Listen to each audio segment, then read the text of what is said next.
there guys, and welcome back to Dino Reacts. So I just got done watching American Horror Story 1984 episode 6, and it also happens to be the 100th episode of American Horror Story overall.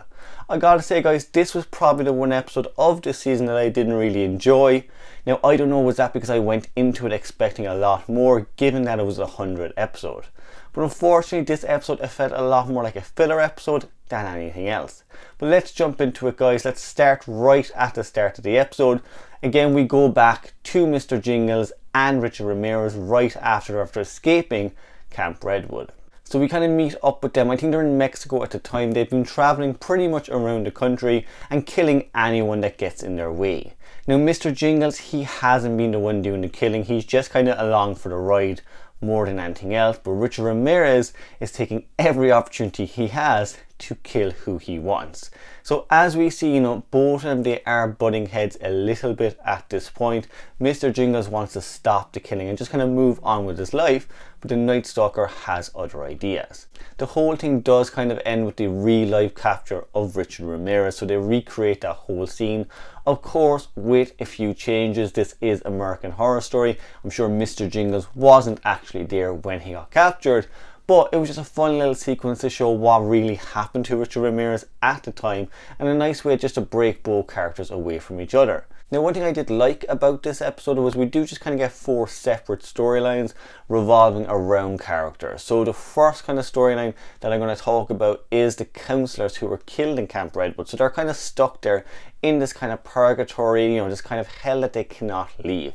Some of them embrace that and they go on a killing spree. So Montana and Xavier particularly, Xavier, he's just angry at the way his life turned out. He says he did everything right all the time. He was the good guy and look where it got him. Montana on the other side kind of just revels in the fact that she can kill anybody she wants and there are no consequences. And we see that. We see people visiting the camp. They're taking pictures. They know this is a place where 2 separate massacres have occurred. Now what I found interesting with this episode is we do have Xavier and Montana killing everyone in the camp, but Ray on the other hand is trying to stop the murders. So for a character who we were kind of led to believe a few episodes ago was this bad character, he wasn't this guy that we were gonna like, he was this kind of coward, to see him now trying to kind of save the day, try to be a hero and stop people getting killed was quite fun to watch. We also see the 70s counselors who were kind of getting fed up of the 80s counselors at this point. Montana and Xavier, they're killing everyone that comes to the camp, and the 70s counselors are just really trying to get by. So, I'm sure they were just there kind of sunbathing, doing their own thing at the camp before these batshit crazy kids came along. But it was fun to see that with Ray, the same as Nurse Rita, these characters were built not to like them, but they're suddenly getting these little redemption arc storylines. Meanwhile, when we catch up with Brooke, we do find out she's being incarcerated for about 5 years. Now we see first when she does go to the prison, she sees Richard Ramirez in there and he's delighted to see her. But what was fun is to see how darker Brooke has gotten, how much harder she's gotten in prison. A lot of the times throughout this episode, Richard Ramirez is trying to get her to commit to Satan. It seems to be a theme with a lot of the characters in this. Either they're going to commit to God or commit to Satan. She over and over again tells him, she doesn't want anything to do with that. I like that about the character, for a character who started out quite meager, quite innocent, and not really doing too much. It's cool to see this badass Brooke type character come to light. Breaking away from that, we also catch up with the character of Margaret. So after everything that happened in Camp Redwood, she turned things around. She became super successful, super rich. And the reason she did that is she started buying up properties that, were haunted or had a bad past. One of them that she bought was Briarcliff. It's a little tease that's in there. We don't get too much more about it, and I like that. I like little teases with American Horror Story. For me, when American Horror Story tends to go wrong is when it tries to connect all of the seasons a little too much. I like little nuggets, little teases here and there. That's all we need.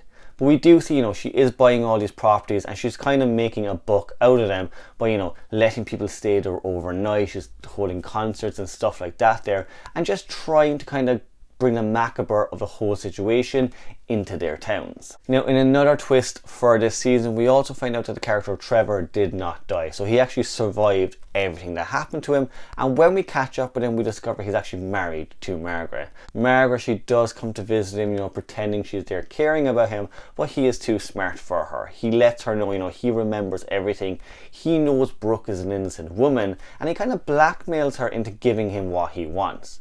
The two of them, they do end up marrying each other just to kind of hide a secret, so that Trevor, he can live off of her money and she cannot kill him. So it's a great little twist, you know. I didn't think those two characters would come together, but it was fun to see. Margaret, of course, she looks absolutely ridiculous in her outfit and her hair, but I loved it. It was very American Horror Story. Now, going back to Mr. Jingles, we actually find out that he moved to Alaska and he actually married someone and had a kid. That was great. I was so happy to see him get a good happy ending for now. He kind of married this prostitute character, and both of them know about each other's past. You know, so they're leaving their past behind them. They've moved to Alaska pretty much kind of with, you know, new names, new lives, etc.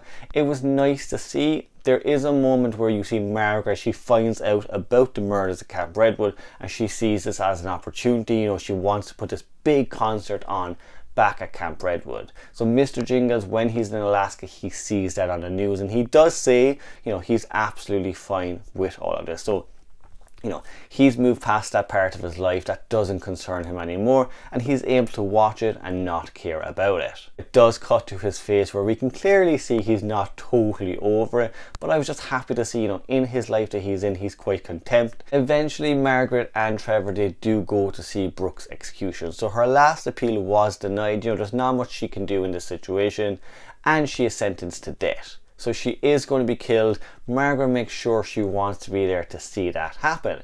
Now, back at the prison though, we do see Brooke again and the Night Stalker back and forth, him trying to get her out of prison. Throughout the whole episode, you know, he's trying to get her to commit to Satan. He says, you know, if you do that, he can definitely get her out. But time and time again, she denies him. And I like that. I like that with her character. I don't want her to turn from this kind of good girl to this evil character. I think that's a bit typical, you know, it's been done a million times. But I was happy to see where her story went. So she does get set up to be killed. You know, she has this great speech to Margaret because she knows she's behind that window. She knows she's watching her, and she tells her she's going to burn in hell. You know, she will get her comeuppance in the end. But she does get a lethal injection, and in that scene, to be honest with you, I constantly thought at some piece she would commit to Satan, right to the last second, right till that last needle went in and she died. I completely thought that she would, you know, turn to Satan, but she didn't, and I like that. Instead, there's a great reveal where we see Nurse Rita, or Donna, actually be the one who brings Brooke back to life. So she was the executioner, she was the one doing the killing, and they both kind of reveal that they're going to go back to Camp Redwood and kill Margaret. And they're not the only person going back to the camp. So once we cut back to Mr. Jingles, it gets revealed that his wife gets murdered. Now for me, I'm not sure if the Night Stalker who had escaped prison did that, or if it was actually Mr. Jingles. But once it happens, he vows to go back to Camp Redwood and also kill Margaret. So Margaret, she has a lot of people coming for her at this moment. This big concert, I'm sure, will be huge. But for me, look, again guys, this episode I didn't love at all. It wasn't one of the strongest episodes. It was actually, for me, one of the weakest episodes in all of American Horror Story. I just found it a bit boring, it was a bit bleh, and it was very much a filler episode. I also didn't like the direction they were going in with this. You know, we have ghosts, which we've seen in past seasons before. We have a bunch of characters returning to the scene of a crime, which we've pretty much seen in Roanoke. So a lot of this seems like stuff we've already seen.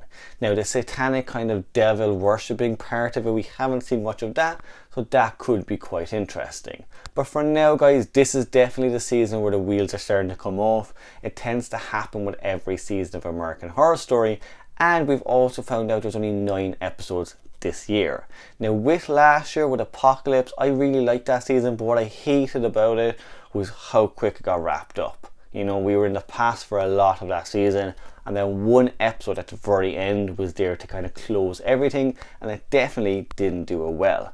So I hope we don't get the same thing here. I hope they can wrap it up very well in the 3 episodes. The first half of the season has been spectacular. It's been definitely one of my favourite seasons. So it's a bit tricky that episode 6 has been the let down episode, especially since it was the 100th episode of American Horror Story. For me, you know, I kind of thought we might have some older cast members come back just in little cameos. We might have callbacks to older seasons.